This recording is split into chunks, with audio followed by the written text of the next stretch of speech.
Welcome to Cut the Crop, keeping you in the know about everything you grow.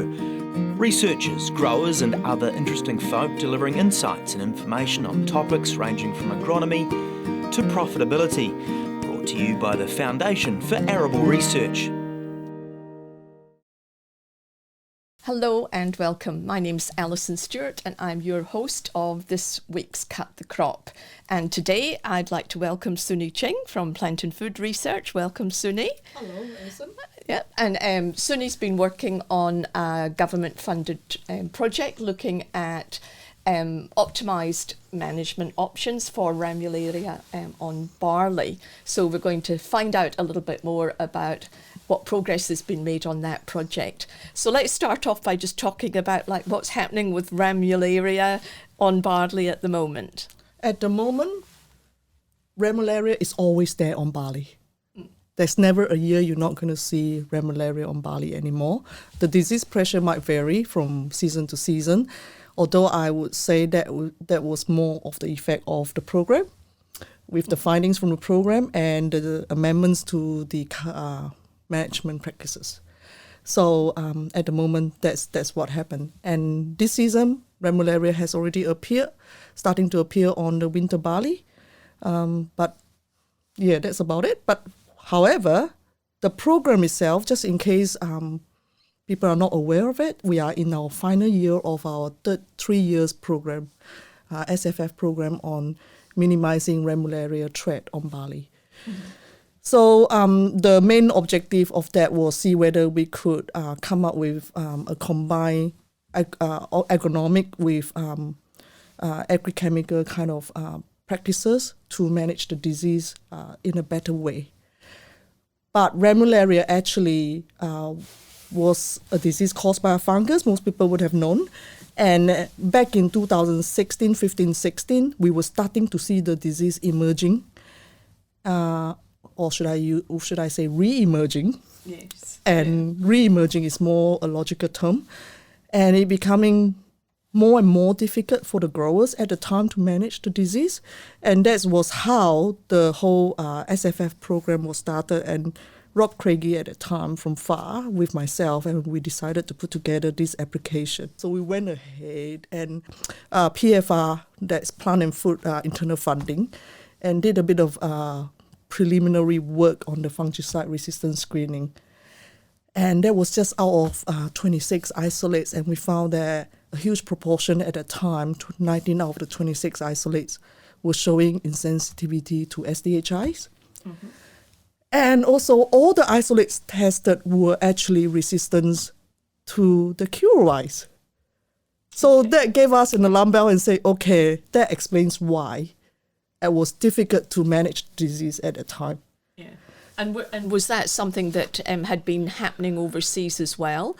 I mean, in the UK, had they been picking up potential resistance problems? Yes, they had, but they were reporting SDHI resistant at the time as well in the UK, and so, but we didn't expect in fact, Ramularia wasn't something that we were noticing. And I think the reason was more because it was mistaken as physiological spots of barley. Because most of the growers would have known that barley commonly have physiological spottings on them. And because the disease usually appears later in the season and usually after flowering or after year emergence, and barley usually flowers when it's still inside before the year emergence. So, and it's triggered by stresses, any stress, whether it's physiological, whether it's environmental, and the disease would just be expressed. Mm-hmm. And because the disease is both seed-borne and airborne, makes it a little bit more difficult and complicated to manage. So at the time we weren't quite sure, but my predecessor at the time, Matthew Cromie, had established this relationship with Neil Havies in Europe, in the UK. And so we were able to tease that out and say, oh, yep, we confirmed that was Ramularia. And they were experiencing some more difficulty in terms of managing the disease as well. Okay. So we know that, okay, things were happening. We should be proactive and see what's happening there. So we needed this piece of this funding to understand how widespread Ramularia was in New Zealand, and also to know whether what's the pathogen population doing in New Zealand in terms of their baseline sensitivity against all these active ingredients that we are using to control barley diseases. And on top of that, we also needed to know what cultivars or varieties that we had in New Zealand could be used as part of the management strategies. Yeah. So you're in the last year, as you've said. So yes. What are the key outcomes that have come from the work that you've been doing? In our first year of the research, we found that Ramularia was everywhere, just based on surveying on the freshly harvested grains from across New Zealand barley growing regions. And we found that 100%, regardless of locations and varieties, Ramularia was always there on the seed, on the grains. But having the same impact, or more severe in some areas or on some cultivars? So what happened was, in terms of cultivars, but at least what we found out was that it was, at that time earlier on, we thought that it was more affecting the spring sown barley than the winter sown barley. Mm-hmm. But now we could confidently say that it actually affects more the autumn sown or winter barley than the spring barley because of the prolonged season. And the disease usually appears slightly earlier in the autumn sown barley. So that's interesting. And so now we can confidently say that, so with the spring barley, the impact is a little bit lower, lesser than the autumn sown barley. But when we were looking at cultivar resistance, trying to gauge whether we could look at identifying any resistant or tolerating cultivars, but what we found was that no, I can't identify any. The reason's because Ramularia could appear today or this week, and it might progress further next week, and or even stretch all the way to the following week. So within 2 to 3 weeks. And what it does is that the crop would senesce just suddenly. Okay. And that's how it impacts the yield. And so I was talking to our collaborator, Neil, in Scotland, and I said, how could AHDB in UK had the resistance ratings based on one score? Because I had to score the disease 3 times a season. And they did progress, and even though initially it might appear as resistant, but the disease progressed and caught up and became non-resistant. Yeah. So I said to Neil, that's not possible. So I think the group in UK went on and assessed that as well and investigated on that. And they, sure enough, they removed the resistance ratings. Okay, so they had just been looking at it at one point in time. Correct. and imagining that there was some sort of tolerance, but the reality was that it was just delayed sensitivity. Correct. Yeah. And also the disease will progress as well. So I reckon there's no true resistant cultivars in New Zealand. Okay. And it's also because of the pathogen being seed-borne as well. And I could detect that in every of our seed line prior to our CPT sowing.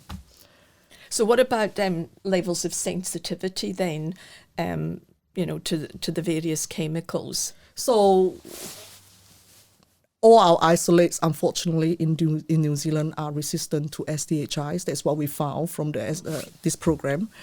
And so DMIs, they're still working, but in the field, it doesn't seem to do much in controlling Ramularia, but the pathogen themselves haven't become insensitive to DMIs, the group of fungicides. So through the years with the FAR fungicide trials, when we were also assessing the seed-borne Ramularia pre and post-harvest, but what we found was that with Joe at FAR, was that DMIs in combination with FOPAD, that DMI was protalconazole, was actually the most effective in managing the disease. And that was what we found. So maybe because of this application, which was rolled out the year before, and the information was disseminated to the growers. And I think some changes have been made to managing barley diseases. And this last final year, in terms of harvested grain survey, what we found was that about 50% of them had no Ramularia. Okay. So something is working in Yeah. terms of the change to the fungicide program, in terms of... But long term, I how is it all going to play out? I am going to suggest looking at minimum threshold, disease threshold. So if we know of a disease threshold, severity threshold, that is not going to affect the yield too much, then let's put up with Ramularia. However, if the threshold exceeds certain level, we should look at considering putting the spray on. That's how I would suggest. But whether the practicality of that in terms of barley growing in New Zealand, that's a separate story. But we have to work together and see how we can do that. And the breeders really have to work really hard to see whether what we could do. And we also need new chemistries, whether it's a soft chemistry, we need to investigate that. Yeah. Soft chemistry or new age chemistries to control diseases. I mean, it's not just happening to Ramularia. So we have known that many pathogens, barley pathogens, have already developed resistance to various groups of fungicides, like for instance, net blotch in Australia, Yeah. right? Powdery mildew is all resistant to QYs in New Zealand. So that we have to take the whole thing into consideration in terms of barley production. That's how I feel. It's not about just managing Ramularia. It's about managing all the diseases in a better way. Yeah. And I mean, I guess that feeds into, FAR's involvement in the Lighter Touch programme that Hort NZ are, leading. And it's all about trying to protect the chemicals that we've got at the moment to make sure that they continue to work. And looking for, as you say, softer alternatives and having a number of different management options available so that you're not focusing and relying on just one chemical or only using synthetic chemistry, because we know how that plays out, over a 5 to 10 year period. Correct.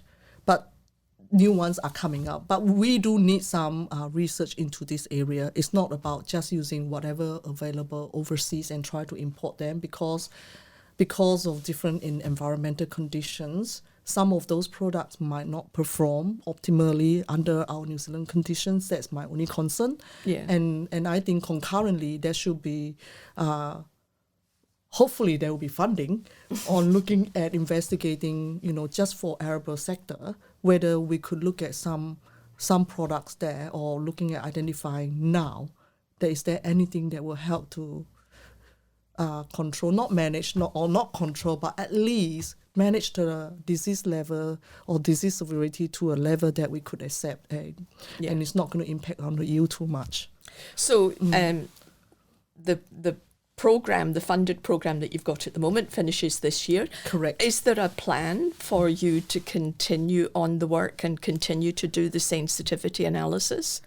I do have a plan, but it has to be supported widely, not just by from FAR. It has to be supported by agrochemical companies and the wider, the wider sectors. So it's not just FAR's responsibility. I think it has to come collectively, supported by a whole array of entities, I should say. So if you've got sort of one take-home message for growers then from all the work that you've done, what would be the key message that you'd like to give to the growers? Keep an eye on your crop, check, invest, look at them. All diseases are different. Like, for instance, timing is very important in terms of managing diseases, and don't just go in and apply for no reason. To me, I feel that if the disease is not there, why spray? That's how I look at it. But it might be different for some growers, but that's something that we have to get across to the growers, that if the disease is not there, why spray? Yeah. I know we have to team up with overseas research, but if we could modify our system in New Zealand to showcase what we could do as a model to overseas research institutes or growers, why not do that? We be the pioneer of that. Yes, absolutely. Yeah. And, you know, chemicals cost a lot of money as well. Correct. And so, you know, if you don't spray, you save money and you mitigate the build-up of resistance. So there's two very good reasons to be Yeah. very careful in choosing, you know, but you have to feel confident that that you know the biology of the pathogen and you understand, you know, sort of, Correct. you know, how it plays out, what the symptoms are in the field. So, Our growers, New Zealand growers, are quite knowledgeable. Yeah. I personally feel that they're quite on the front line of identifying diseases. They're really good at that. But in terms of managing and the knowledge as to what to apply, that has to be really put forward from far to educate them. Well, maybe educate's not the right term, but to advise. Maybe advise, you know, what's the right timing for that. And for instance, last year we had a really severe outbreak of powdery mildew. Not this season, but last season. And if the growers missed that and did not go in early to spray that off, it would affect them really bad, the crop really badly. And I've seen that in the field happening to some of the fields. But if the growers get in early and manage that powdery mildew soon enough, then it's not going to be a problem later on in the season. Yeah. So it's about understanding your pathogens and understanding the diseases. So Yeah. I still think personally, this is personally, I'm not advocating for anybody. I just feel that disease thresholds might be something that we should start considering. yeah. And I think you're right, just because of the environment that we're working under, where you're not looking to control, you're looking to sort of, you know, just keep things down below an economic threshold. I did look at spore trapping of Ramularia. And interestingly, just by quantifying the DNA of Ramularia in the environment, and we did notice a peak, like a surge of Ramularia spores just before the disease. It coincides with the disease appearance in the field. So there might be something to look at extending that research and see whether we could identify the windows of opportunities to apply some sort of control measures. That's how I would look at it. And that spore traps, or looking at the spore disperser in terms of, we're using the modern technology. We're doing it at quantifying the DNA. So we no longer look at number of spores on the leaves or in the environment anymore. So we're quantifying the DNA. I'm just wondering whether there's a potential that, because it's a DNA sample, you could look at quantifying even septoria tricide blotch on wheat. You can look at powdery mildew. You could look at rust as well. So that might be a way of going forward in not understanding the trend of the disperser and fine-tuning that spray program. Yeah. But great. Thank you very much, Soonie. That's all good. And thank you very much, listeners. Have a great day on the farm. Thanks for tuning in to Cut the Crop, presented to you by FAR. If you'd like to know more about any of the topics discussed or have any suggestions for future topics, go to www.cutthecrop.co.nz.